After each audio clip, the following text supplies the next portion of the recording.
House തുടർന്നു. ലോക്സഭാ തെരഞ്ഞെടുപ്പ് പ്രചാരണത്തിനായി പ്രധാനമന്ത്രി നരേന്ദ്രമോദി ഇന്ന് പത്തനംതിട്ടയിലെത്തും. ഉച്ചയ്ക്ക് 1:15 പത്തനംതിട്ട മുനിസിപ്പൽ സ്റ്റേഡിയത്തിൽ പ്രവർത്തകരെ അഭിസംബോധന ചെയ്യും. പ്രധാനമന്ത്രിയുടെ വരവിനെ NDA നേതൃത്വം വലിയ പ്രതീക്ഷയോടെയാണ് കാണുന്നത്. 3 മാസത്തിനിടെ മോദിയുടെ 4ാം കേരള സന്ദർശനമാണിത്. മുനിസിപ്പൽ സ്റ്റേഡിയത്തിൽ നിന്ന് പ്രവീൺ പുരുഷോത്തമൻ. ആദ്യം പ്രവീൺ പുരുഷോത്തമനിലേക്ക്. പ്രവീൺ, എന്തൊക്കെ ഒരുക്കങ്ങളാണ് പൂർത്തിയായിട്ടുള്ളത്? നരേന്ദ്രമോദിയുടെ 4ാമത്തെ സന്ദർശനമാണ്.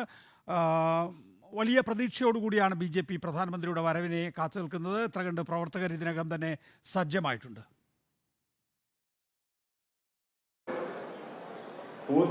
നികേഷ്, ഞാനിപ്പോൾ നിൽക്കുന്നത് പ്രധാനമന്ത്രി നരേന്ദ്രമോദി ഇന്ന് എത്തുന്ന പത്തനംതിട്ട മുനിസിപ്പൽ സ്റ്റേഡിയത്തിലെ വലിയ പന്തലിലാണ്. ഇവിടെ ഇപ്പോൾ NDA പ്രവർത്തകരെല്ലാം പ്രധാനമന്ത്രിയെ വരവേൽക്കുന്നതിനായി എത്തിക്കഴിഞ്ഞു.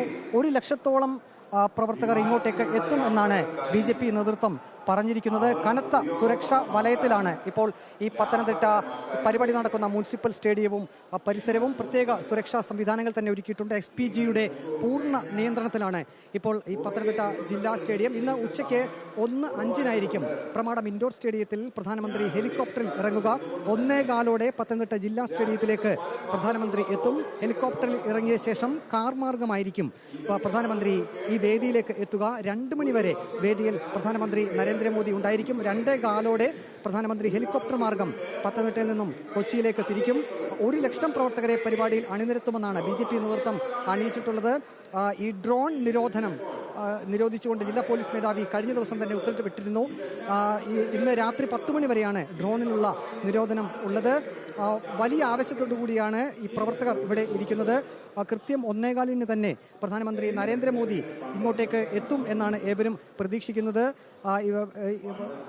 NDA സ്ഥാനാർത്ഥി അനിൽ ആന്റണി, ഒപ്പം തന്നെ മറ്റ് മണ്ഡലങ്ങളിലെ സ്ഥാനാർത്ഥികൾ എന്നിവരും പത്തനംതിട്ട ഈ ഒരു പരിപാടി നടക്കുന്ന വേദിയിലേക്ക് എത്തുന്നുണ്ട്. തെരഞ്ഞെടുപ്പ് പ്രചരണ പരിപാടിയിൽ പങ്കെടുക്കുന്നുണ്ട്. പ്രധാനമായും ഇന്ന് പ്രധാനമന്ത്രിയുടെ പ്രസംഗം ഏവരും ഉറ്റുനോക്കുന്നുണ്ട്. കാരണം പത്തനംതിട്ട, കോട്ടയം ജില്ലകളിലെ റബ്ബർ കർഷകർ അവർ വലിയ പ്രതീക്ഷയോടുകൂടിയാണ് പ്രധാനമന്ത്രിയുടെ വരവിനെ കാണുന്നത്. റബ്ബറിന്റെ താങ്ങുവില ഒരുപക്ഷെ ഉയർത്തുന്ന ഒരു പ്രഖ്യാപനം പ്രധാനമന്ത്രിയിൽ നിന്നും ഉണ്ടാകുമോ എന്ന ഒരു പ്രതീക്ഷ കൂടി കർഷകർക്കുണ്ട്. അങ്ങനെ അത്തരത്തിലുള്ള നിർണായക പ്രഖ്യാപനങ്ങൾ ഇന്ന് പ്രധാനമന്ത്രി ഈ ഒരു വേദിയിൽ വെച്ച് നടത്തുമോ എന്നാണ് ഏവരും ഉറ്റുനോക്കുന്നത്. ഇപ്പോൾ തന്നെ ഈയൊരു പരിപാടി നടക്കുന്ന ഈ വേദിയിലേക്ക് പകുതിയിലധികം ആളുകൾ എത്തിക്കഴിഞ്ഞിട്ടുണ്ട്. പ്രധാനമന്ത്രി നരേന്ദ്രമോദിയുടെ അനിൽ ആന്റണിയുടെ തെരഞ്ഞെടുപ്പ് പ്രചാരണത്തിനായി ഒരു വലിയ റാലി പ്രധാനമന്ത്രി നേരിട്ട് പ്രസംഗിക്കുന്ന ഒരു പ്രധാനപ്പെട്ട റാലി ഇന്ത്യയിൽ തന്നെ ആദ്യമായിട്ടാണെന്ന് കാണാം. ഇപ്പോൾ റോഷിപാൽ കൂടിയുണ്ട് നമ്മോടൊപ്പം കൊച്ചിയിൽ. റോഷി, തുടർച്ചയായ 4ാമത്തെ തവണയാണ് കേരളം എന്ന് പറയുന്ന ഒരു ചെറിയ സംസ്ഥാനത്തേക്ക് നരേന്ദ്രമോദി എത്തുന്നത്. നമുക്കറിയാവുന്നതുപോലെ വടക്കേ ഇന്ത്യയും പടിഞ്ഞാറേ ഇന്ത്യയുമാണ് ഇതിനകം തന്നെ BJP കീഴടക്കിയിരിക്കുന്നത്.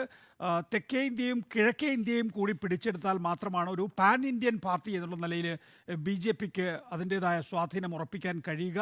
കിഴക്കേ ഇന്ത്യയിലെ ബീഹാർ അടക്കമുള്ള സംസ്ഥാനങ്ങളിൽ പുതിയ സഖ്യങ്ങളുണ്ടായി.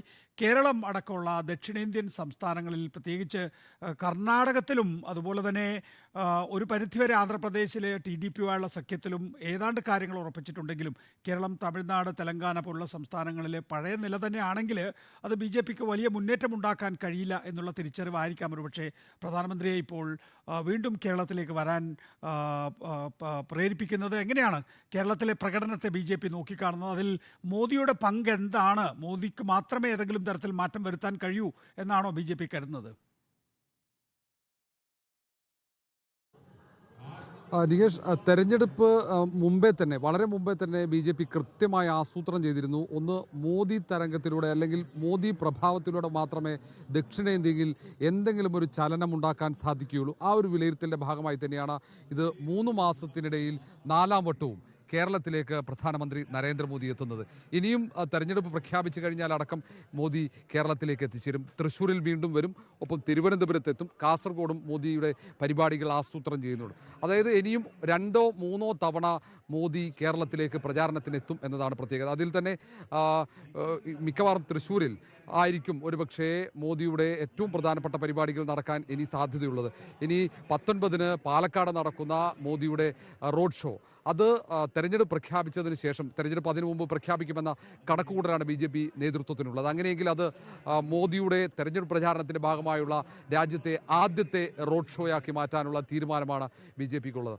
ഏതായാലും സംസ്ഥാനത്ത് A ക്ലാസ് മണ്ഡലങ്ങളായി നേരത്തെ തെരഞ്ഞെടുത്ത 6 മണ്ഡലങ്ങൾ കേന്ദ്രീകരിച്ച് തന്നെയാണ് പ്രധാനമന്ത്രിയുടെ പ്രചാരണങ്ങൾ തുടക്കം മുതൽ നടക്കുന്നത്. ഇനി ആഭ്യന്തരമന്ത്രി അമിത്ഷാ വരാനുണ്ട്. മറ്റ് ദേശീയ നേതാക്കളും നേരത്തെ തന്നെ A ക്ലാസ് മണ്ഡലങ്ങൾ കേന്ദ്ര മന്ത്രിമാർക്ക് ചുമതല നൽകിയിരുന്നു. അവർ പലവട്ടം ഈ മണ്ഡലങ്ങൾ കേന്ദ്രീകരിച്ച് പ്രവർത്തനങ്ങൾ വിലയിരുത്തുകയും ചെയ്തു. പ്രധാനപ്പെട്ട സ്ഥാനാർത്ഥികളെ അവിടങ്ങളിലേക്ക് മത്സരത്തിന് നിയോഗിക്കുന്ന സാഹചര്യം. ഇനി 6 മണ്ഡലങ്ങളിലാണ് NDA സ്ഥാനാർത്ഥികളെ പ്രഖ്യാപിക്കാനുള്ളത്. അതിൽ 4 മണ്ഡലങ്ങൾ അത് BJPയുടെ മണ്ഡലങ്ങളാണ്. അതിൽ പ്രധാനപ്പെട്ട ഇപ്പോൾ ചാലക്കുടിയുണ്ട്.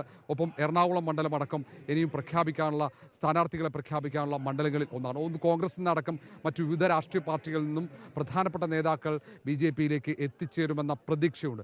അതുകൊണ്ട് തന്നെ ഇനിയും ഈ മണ്ഡലങ്ങൾ, രാഹുൽ ഗാന്ധി മത്സരിക്കുന്ന വയനാട് ഉൾപ്പെടെയുള്ള മണ്ഡലങ്ങളിലെ സ്ഥാനാർത്ഥി പ്രഖ്യാപനം വൈകുന്നതെന്നാണ് BJP നേതാക്കൾ നൽകുന്ന സൂചന. ഏതായാലും മോദിയുടെ പ്രഭാവം, മോദിയുടെ നേട്ടങ്ങൾ നിരത്തിയാകും തെരഞ്ഞെടുപ്പിനെ നേരിടുക എന്ന് നേരത്തെ തന്നെ നേതാക്കൾ പ്രഖ്യാപിച്ചിരുന്നു. മറ്റ് ഒരു തരത്തിലും കേരളത്തിൽ വേരോട്ടമുണ്ടാക്കാൻ സാധിക്കില്ല എന്ന ഉറച്ച വിശ്വാസം അതുകൊണ്ട് തന്നെയാണ് തുടർച്ചയായി അങ്ങനെയാണോ റോഷിപാൽ BJPയുടെ സംസ്ഥാന നേതൃത്വം വിലയിരുത്തുന്നത്? കേരളത്തില് മോദിക്ക് ഒരു ഇമേജ് ചേഞ്ച് ഓവർ ഉണ്ടാകുന്നുണ്ട്, അത് പരമാവധി ഉപയോഗപ്പെടുത്തുക, മോദിക്ക് മാത്രമേ ഇവിടെ ഏതെങ്കിലും തരത്തിൽ മാറ്റം ഉണ്ടാക്കാൻ സാധിക്കൂ എന്നാണോ BJPയുടെ കേന്ദ്ര നേതൃത്വവും സംസ്ഥാന നേതൃത്വവും കരുതുന്നത്?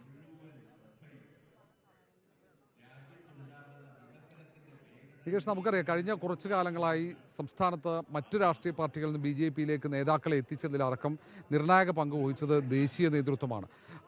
പലപ്പോഴും സംസ്ഥാന നേതൃത്വം അറിയാതെയാണ് പല നേതാക്കളും എത്തിയത്. അതിൽ അടക്കം കൃത്യമായി കേരളത്തിലെ രാഷ്ട്രീയ മാറ്റത്തിന് ഒരു ശ്രമം ദേശീയ നേതൃത്വം നടത്തിക്കൊണ്ടിരുന്നു എന്നതിൻ്റെ തെളിവ് കൂടിയാണ് ആ നീക്കങ്ങളൊക്കെ. ഏതായാലും ദേശീയ നേതൃത്വം കേരളം ഒരു ബാലികേറ മലയല്ല എന്ന് വിലയിരുത്തലാണ് അവർക്കുള്ളത്, ആ അഭിപ്രായമാണുള്ളത്. അതുകൊണ്ട് തന്നെയാണ് പലതരത്തിലുള്ള പരീക്ഷണങ്ങൾ കേരളത്തിൽ നടത്തുകയും ചെയ്തു. കേരളം മാത്രമല്ല, ദക്ഷിണേന്ത്യയിൽ പ്രത്യേകിച്ച് തമിഴ്നാട്, തൊട്ടടുത്ത് കർണാടക, ആന്ധ്ര ഉൾപ്പെടെയുള്ള സംസ്ഥാനങ്ങളിൽ കൂടുതൽ ശക്തമായ സാന്നിധ്യമായി മാറാനുള്ള ശ്രമം BJPയുടെ ഭാഗത്തുനിന്നുണ്ടാകുന്നു. ഇപ്പോൾ ഇന്ന് പ്രധാനമന്ത്രി നരേന്ദ്രമോദി പത്തനംതിട്ടയിലെ പരിപാടി കഴിഞ്ഞാൽ പിന്നീട് തമിഴ്നാട്ടിലേക്കാണ് പ്രചാരണത്തിനായി പോകുന്നത്. ആ തരത്തിൽ ദക്ഷിണേന്ത്യ കേന്ദ്രീകരിച്ച് തന്നെ കൂടുതൽ പരിപാടികളിൽ മോദി സാന്നിധ്യമാകുന്നു. മോദിയുടെ ആ പ്രഭാവത്തിൽ തന്നെ ദക്ഷിണേന്ത്യയിൽ നേട്ടമുണ്ടാക്കാൻ കഴിയുമെന്ന പ്രതീക്ഷ തന്നെയാണ് ദേശീയ നേതൃത്വത്തിന്. അതുകൊണ്ട്